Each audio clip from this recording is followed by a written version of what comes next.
Sunil Gavaskar now joins us live from Chennai. Sunil, I'm looking at Virat's stats. He's already 5th on the list of all-time highest ODI century makers. And the innings he's taken to reach that 23rd ton mark is what? 1/4 innings taken by players ahead of him. The possibility of him finishing on top of that pile now seems very realistic. Does it seem like that to you too? Yes, and he's only 27 years old. And so between the ages of 27 and 31, 32, a batsman is at his peak in terms of physical ability, in terms of knowing his own game, in terms of the experience that he's garnered over the years, in terms of knowing when to accelerate, when to put the shutters down, to play on both sides of the wicket, to try innovative shots in every aspect, and the hunger for runs, he's at his peak. And therefore, that record absolutely looks possible. It's a long way still, but it looks possible.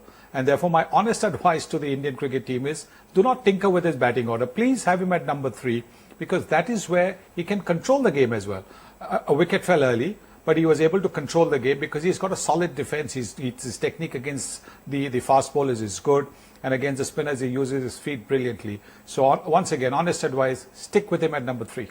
Okay, Saima, also the way the pitch played, I know it was better in the first inning, but does it also put into perspective Kohli's effort today, considering it was a slow turning track? Yes, it does, because it wasn't easy with the heat. It was very, very tiring.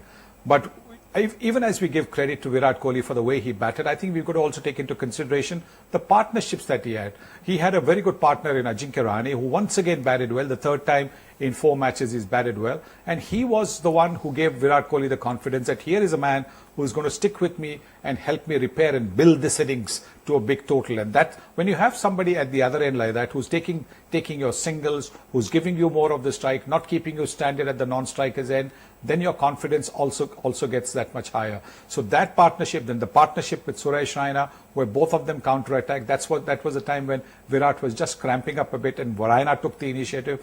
I think it was absolutely brilliant cricket by the Indian team. Okay, since you mentioned Suresh Raina briefly there, a word on him. He got a few runs under his belt after a few quiet matches. Was that the Sunil Gavaskar effect? Because we saw you chatting with him before the start of the game. No. I think he's such a good player that he really didn't need any guidance. I think basically he realized that he had to play straight, and that's what he did. Some of the shots that he played against Rabada, and Rabada is a very fine bowler. Some of the straight hitting that he did, lofted shots, 1-6 and one bounce boundary. I mean, that is the way you play. When you're out of form, you don't play across the line. When you're out of form, you play straight, and that's what he was doing. He was playing straight, and therefore he was connecting most of the time. And his shot selection was absolutely spot on. In the earlier matches, his shot selection was just a little bit too impetuous, trying to get on with it because the situation demanded that.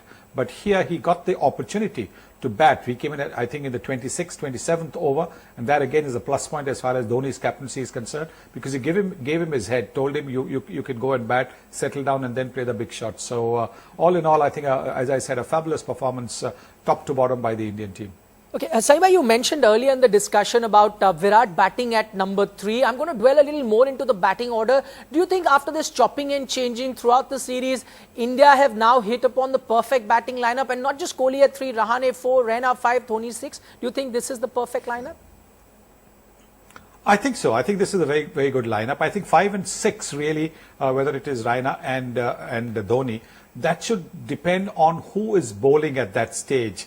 For example, if it's a right-hand off-spinner bowling, I would like Dhoni to come because he'll be able to hit with the turn the big lofted shot. While if it's a left-hand spinner bowling, then obviously Raina will be able to counter that more effectively. So I think you've got to take that into account. But otherwise, that 5th and 6th position can be a little flexible, can rotate between Raina and Dhoni. But I think the top 4 positions, I think, look pretty good. The other thing, how much of a role do you think the conditions played in India's win today, especially the pitch? It seemed tailor-made for the Indian spinners. Well, that was always going to be the case. I think Chennai and Mumbai, the pitches are good to bat because the ball comes onto the bat. But at the same time, the spinners have a role to play because the ball grips and turns. And that's what happened here today at Chennai. The ball gripped and turned, not every ball. And here again, the way Harbhajan Singh in particular bowled, that needs to be lauded because he mixed it up.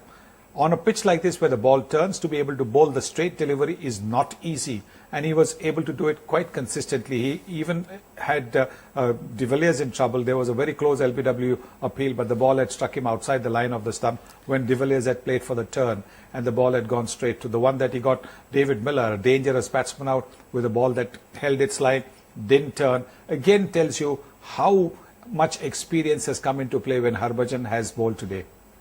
And finally, Saibhai, before we let you go, after the success of Indian spinners today, you reckon we've got to look into how the pitches for the forthcoming test should be? Yes, I think so. I think it's quite clear that spin is our strength, and therefore we've got to try and exploit it. But at the same time, it mustn't be so that sometimes, spinners from the opposition can also give us problems. We've had that problem against England.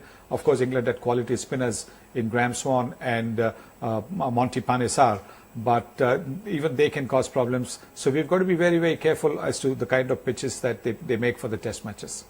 Right, Sunil Gavaskar, we'll leave it at that. Thanks so much for joining us.